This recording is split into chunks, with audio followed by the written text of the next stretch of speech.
another Omega Series Scrim, so Feast of Hades, which is a really common 1v1 map. Actually, we've seen it in I think the last 2 BPLs. People really enjoy it. So with 5s, I think it's going to be a lot kind of tighter map. We see a lot of title spam in here and salas, and then you can kind of run salas straight through, you know, oops, straight through middle along this path of the light. So do we have mirrored spawns? It looks like we do have mirrored spawns. So this blue team is going to be a Raigeki, IrishStud, Osama, IrishCream, and Pyro. And then a red team is going to be Killa, Sargeras, Banana, Poly, and Bell. So traditionally we see more core. Let's see what these players want to do and or what makes more sense for them.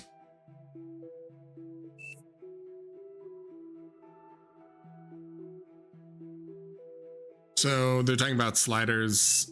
Normally for these, we see the sliders go down like you've seen. You see IrishStud already has his down.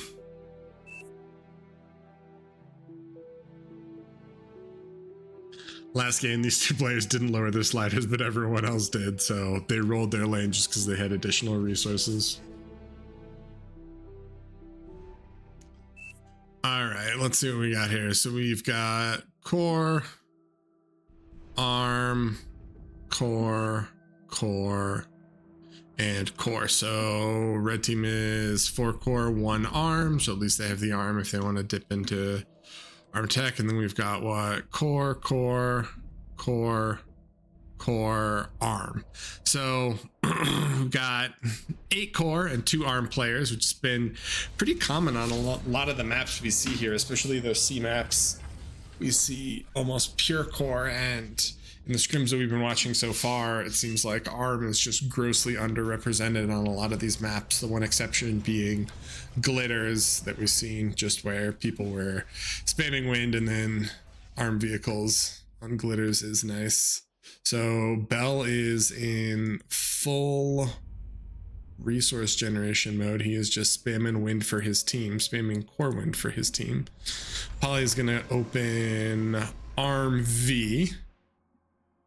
Banana, arm bots. There's quite a bit of reclaim, so I guess what we'll see there, core V and core bots. So we see everything except for an arm bot lab, which is going to be a nice mix of units for them. And on this side we've got what? Core bots, core bots, core bots, arm bots, let's go, and an actual air lab here. So previously we've seen this team actually play with an air open. They're not going to do it. Instead, this time MasterBel is just going to do the full eco grind for them. I'm curious why he chose to do this as core instead of as arm, if the plan was actually to do this, but he's going to drop that in and go from there.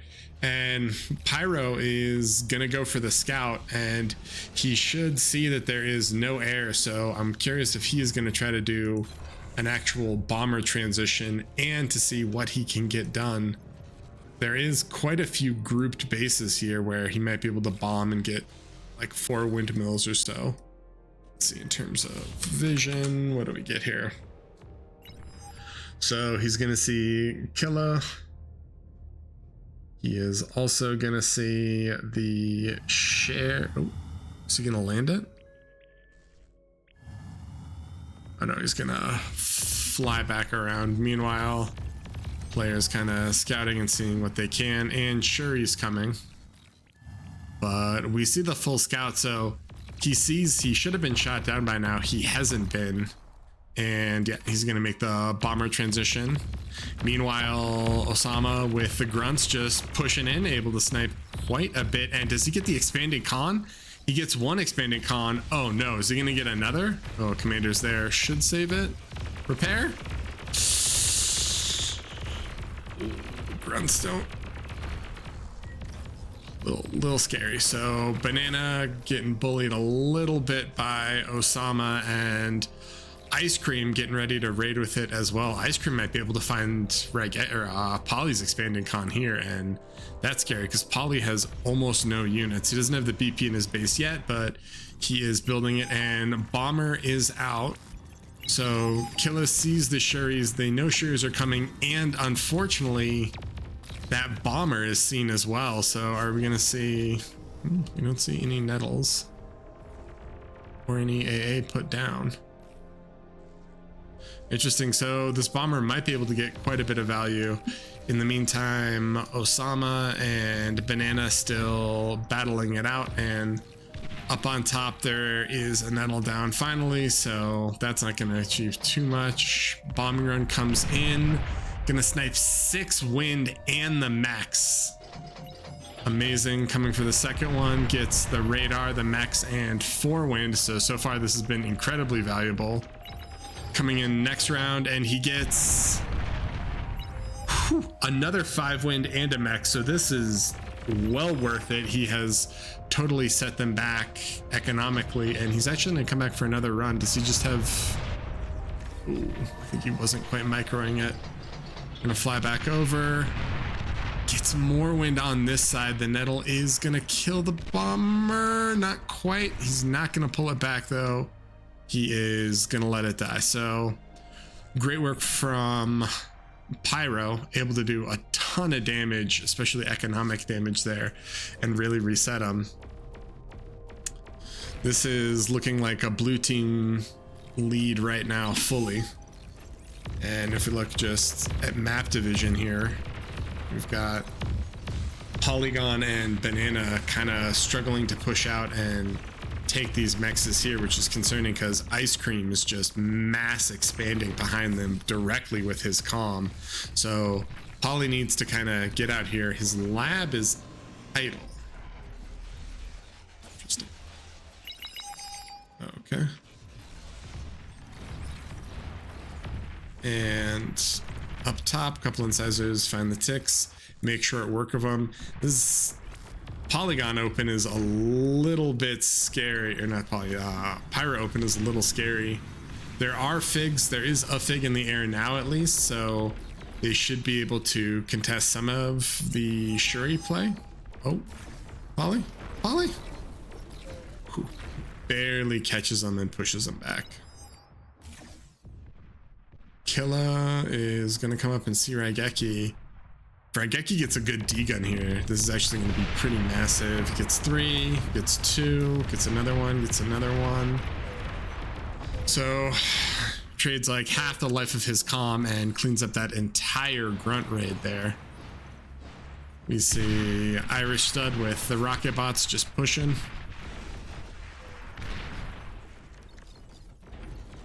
And Banana and Osama are just kind of hanging out right at his front door. The problem is that this enables all of these mexes behind, so this advantage is probably just gonna keep climbing. And in 1v1s, it's kind of common to see commanders end up here because they want to take these 6 or the 2-3 metal ones, and you can kind of do plays from there. We also see commanders end up spamming titles here. Poly needs to be incredibly careful though. There are thugs and rocket bots, and MasterBel does have Shuris of his own now, and I don't think we see any tech from the red team. Stud does get some nice D-guns off, which you see this line of rocket bots. So IrishStud is still spamming. Raigeki is gonna do his tech. Pyro staying on air, and everyone else is still spamming units. This is looking a little dire for red team. Hopefully they can take this corner and push Raigeki off. He's not really going to have units because he's teching, so hopefully they can take these mexes and then hold them long enough for their own tech to come online, but they haven't started tech yet, so...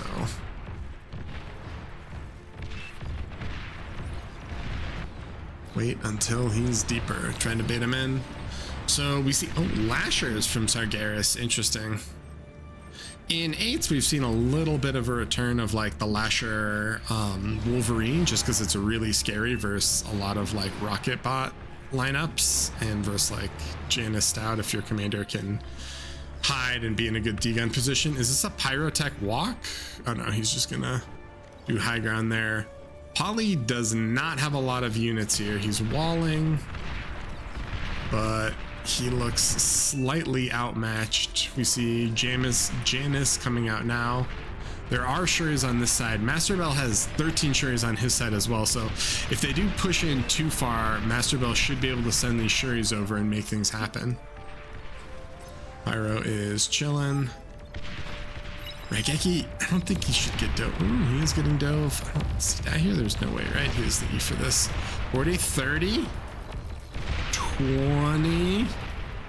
Gets a little low, but not super low. And Poly is again pushed off of this. So all of these mexes in this whole bottom section all belong to blue team, and they are riding out that economic advantage. So Jags are coming out now. They've got the A for the Shuris, and they can raid, and we're gonna see mexes getting upgraded. Unfortunately, rocket bots are hot trash versus Jags. This is gonna be even scarier for them, but MasterBel has dropped his lab and is going. Polygon with a nice cloak hiding in the radar shadow there does get a few, and MasterBel does not want to commit the Shuris. He's gonna let Poly die. He's afraid they're gonna die in the explosion anyway. So Poly goes down. Now the Shuris are gonna come. MasterBel should be able to secure this metal in the wreck at least. But we still see, oh, we do see some Wolverines from Sargeras. Lashers, that was almost not ideal. Full lockdown from all these Shuris. The opposing Figs are coming down now, and it looks like Killa's Calm goes down. IrishStud lost a lot of his army to pull that off though, and MasterBel is eating this, but his commander is super low. He needs to be very careful. He was not very careful, and now he is dead, and IrishScream's Calm is in position to just eat all of this. They're going to need way more units to push back these troops and ensure that IrishScream doesn't get both these Calm wrecks. There's almost 3k metal on the ground here, and to make sure that Banana won't bring his Calm down, Osama is pressuring with thugs on this side. Meanwhile, Raigeki is just running at all of these T1 units with Jaguars. They need brutes to be able to combat this, but if they aren't fighting into brutes or stouts, Jags trade relatively well versus everything aside from like Janus. And Shuris are gonna come in and lock down Poly's entire base. He's got one brave Janus that's sunlocked. Never mind. So there is some AA that is built here, but IrishCream is gonna start leaking in, and Banana's Calm goes down to Osama's thug push. Raigeki is just scaling wind in the back, similar to MasterBel, but this whole team doing an excellent job scaling E. This team is doing decently well, but especially I think that early Pyro bombing run really set them back a bit, so they're gonna keep struggling slightly, I think. Nice D gun from Killa. He's able to do that. Pyro is he in? He's in. Is he committed? And Pyro says I can end it with bombers. We're gonna see if we see whirlwinds soon. I feel like he should just walk it, but maybe he doesn't. He's got pretty good info. He knows there's a lab there. He can just, oh, he thought there was a lab there. It's gone now. But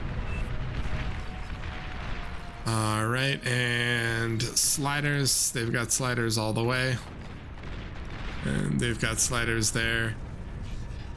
This push was stalled out by MasterBel with his Jag, so now it's gonna just flex straight up into Banana, who is not prepared for it. He does not have any LLTs or anything else in his base. He's got some rocket bots coming, and there's a bull coming, but bulls are not the greatest unit versus pawns. The Jag does flex over. That means this whole front door is open. Poly is quickly spamming LLTs, and On the north side of the map, Raigeki's commander has a dream and a forest of LLTs, and this man he's planting his forest. He's got some Shuris on back protecting it just in case, and the next set of Jags is coming in, and these Jags are going to do wonders versus the Incisor Lasher. There is almost nothing they can do there. So Jags push up. They're going to pick apart quite a bit of this T1, almost all of this T1. There are a couple supporting Shuris just in case. Com needs to degun. It gets one. It does not get the other, so it goes down, and that is a little bit scary for... Actually, that's great for red team, but it's super scary because it's still on only this one comm for... Sorry, it's great for blue team because they still have 4 comms. It's bad for the red team because they only have 1 comm. And Jags are in. They're going to start chipping away. Where is the... Oh, Killa's comm, which is isolated, is the only one there. Jags are in though, and they are shredding the economy. MasterBel is trying to fight back with Jags of his own, but they are overwhelmed. And Pyro is getting ready for his bombing run. He's got 10 already. Raigeki just 191 Jags on repeat, and they're going to be supported from IrishStud with Fiends of his own. So this is looking incredibly dire, if not already over, for the red team. Make this transition? No? So Reiko quits as a spectator, and I think the resign vote has to be coming out soon. These 5 Jags have a lot of kills. They are carrying the game, and Toast resigns, so the last commander is chilling right here, but he is fully exposed, and here comes the bombing run. It's gonna spread it on the fusion, and circle back around, but he won't even need it. These Jags are gonna do their work. So it really did feel like that bombing run from Pyro did a lot more work than we thought it would. Everyone had their wins grouped so close together that the 3 early passes he did just crippled the enemy economy. So yeah, it's interesting. That is one map where we've seen the air open actually work.